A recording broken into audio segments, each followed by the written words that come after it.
Hello everybody on the YouTube and Facebook and Instagram and all the other places. I got a new dilly whopper here called a whacking stick.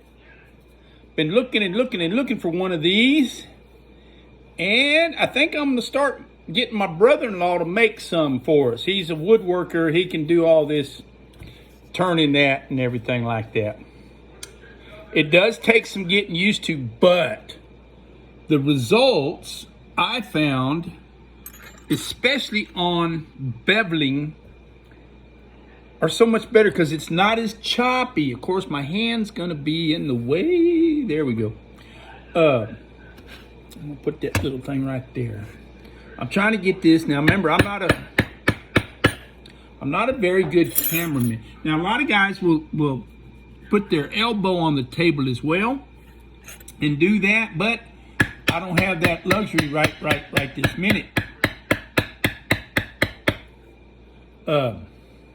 Because of the way this belt is set up and the camera and everything like that. So I'm sure somebody will say that I'm doing it wrong because I'm holding this up in the air, but that's all right. And I guess I should go like this so you can see that. Of course, that might not work as good because I'm in a different position. I guess I should have put the camera someplace else. Basically, you're just rocking it. And what I like about it is my beveling isn't as choppy as it is when I'm using something like that. See, I can already see it just in that little half inch I just did. So I'm going to go over the top of it. I guess because of the rocking motion, you're hitting it the same every time. I don't know. I'm not going to diagnose the what do you call it? The mechanics of it just yet. I do know if I get around to making some of these, and that'll depend on interest and depend on what my brother-in-law will want to charge me, but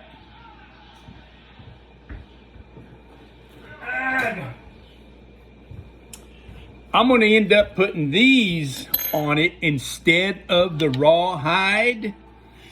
What this is, I think it was a 40,000 pound per square inch. I can't remember because it's been 20 some odd years, but it's what is known as a tilt wall shim.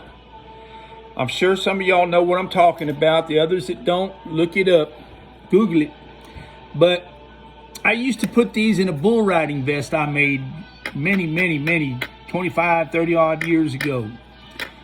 I place them along the spine, and then there's also along, on the back where the kidneys are.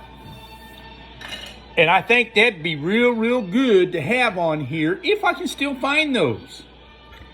As far as longevity goes,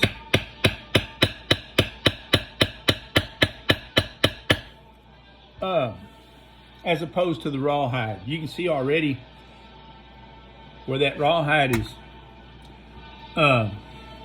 showing some signs.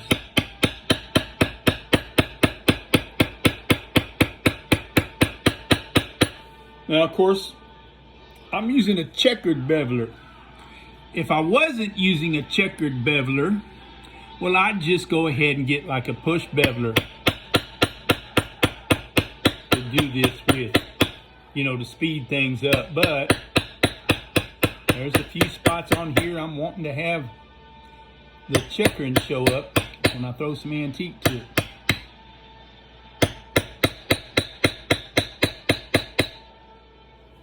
So there's a little short one for you, called a whacking stick. I think a lot of guys called them that.